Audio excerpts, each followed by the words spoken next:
So it seems outside the air has cooled, and I don't think it's just the air that's cooled. I think metaphorically a lot of air is cooling, because today, on day 38 I think it is, as I film this video for you as part of my 365 days of either live streams or videos, there's a expectancy in the air, there's an uncertainty in the air, there's a lot of stuff that's going on. And this reminds me a little bit about what we experienced near Brexit. Now, at the time of recording this, we don't know what's going to happen with elections and government, but that's actually not what this video is about.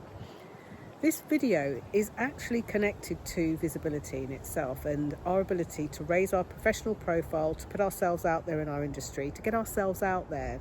So I thought, what better than to come to this lovely, calm, beautiful spot where in front of me I'm actually watching the swans with their swan babies, not so small now, that are just chilling out and relaxing, me probably disturbing them with my voice. And we've also got the ducks and their babies all at the moment cohabiting peacefully in the water. So what I wanted to talk about today is, with the current temperature, the current climate, and I'm not talking about the physical climate, the sun, the sun, the wind, the rains. Although we're seeing a lot of stuff happening in the Caribbean with Hurricane Beryl, and a lot of people in the UK are talking about how 1 minute they've got the heating on, the next minute the weather's hot again, and I still have a little bit of a frog in my throat. But one of the things that's coming to the fore in many of the conversations that I'm having with a lot of professionals, really, you are motivated, you are purpose-driven, you are ambitious, but you're also tired. And you're also stressed out at the moment, because quite often when we see all of these things changing so rapidly, the possibility of change, uncertainty, and the feeling that we can't actually control what's going to happen, it can make us feel a bit of a way. That and our business as usual, our lives as usual, and all the other things that we're probably spinning plates and trying to juggle at the same time. So forgive the shaky camera while I reflect some insights that I'm hearing around and about, and hopefully this will be useful for you too. So this really goes to not necessarily the mindset of this, but ways to think differently.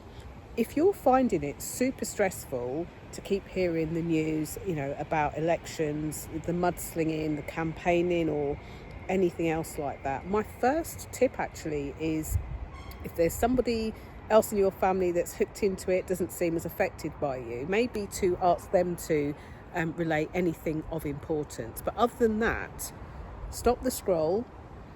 Stop fixating on what could or could not happen, because for many of us and many of you that are worried about it, one of the things that I've learned over the years and over a couple of decades now of speaking to people who tend to do anxiety is that they use their mind to turn things over and over and over again. So when I say, stop scrolling, stop reading the news, stop looking at all the political stuff, this is not a bury your head in the sand strategy. This is a protect your peace, protect your mind, free up some space so that you have something else to think about. Now, if you err on the side of anxiety, what I'm going to recommend you do is give yourself something else for your mind to do, rather than worry about what could happen, what might happen, what could be possible. This in turn will help you to process what's going on around you, but to focus on you. So you'll find that you'll feel less anxious, less stressed. Give your mind something to do. Now, the reason I share this is because a lot of the times when I go into organisations, whether it's to speak there, to train there, to coach there, to work with their leadership teams, one of the things that people actually find hard isn't the job that they're doing, it's the environment they're in because of these worldly events that can go on around them. So do what you can with your staff to make sure, and especially your top talent, to make sure that they are getting the space they need and the time they need to do the work that they need to. And I appreciate that for many organisations now, you're working on a hybrid system or maybe working from home. make sure that there are pockets of and spaces of time for especially remote workers or hybrid workers to check in and speak, because they actually go through similar anxiety when it comes to your organisation too. So you might think, oh, this is just for world events. Yes, isn't it awful? Isn't it terrible? But actually, when things are happening in the organisation, in the office, and they're not there, they might be experiencing levels of this kind of anxiety too. So if it's possible that they are, then have little outlets where they can express, where they can speak, and let it be okay. It could be that you lose a few minutes of your meeting just to check in and find out, is somebody actually okay? Do they need support? How is their mental health doing? For one person, they might be able to just kind of brush it off their shoulder and carry on. But for another person, it could be something deeper.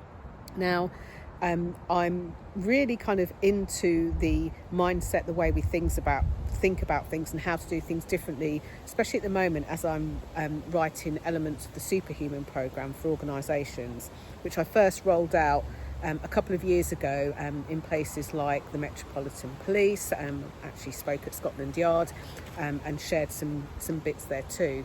I also shared a few of these pieces and these tools during lockdown with a number of organisations where they were like resilience tools, things that would help them to move forward, things that would help their staff to self-motivate. One of the things that people don't talk about enough, I think, in leadership programs and leadership development programs are developing the leaders to not only lead others, but to lead themselves, but also to motivate themselves when they need to. If you haven't seen one of my previous videos about self-motivation versus pressing pause, then do go back and have a listen to that too. But that's all I'm going to say for today. I hope you're doing well wherever you stand on the environment and the current climate at the moment. But I really look forward to hearing from you and seeing what kind of things you do to help almost like dissipate a stressful day. That's it. I'm Jenny Kovacs, nicknamed the Queen of Being Seen, and my mission really is for your voice to be heard, for you to be seen, for you to be heard, for you to be visible, but to do it as you and in a bit of a less stressful way. That's it. Bye for now.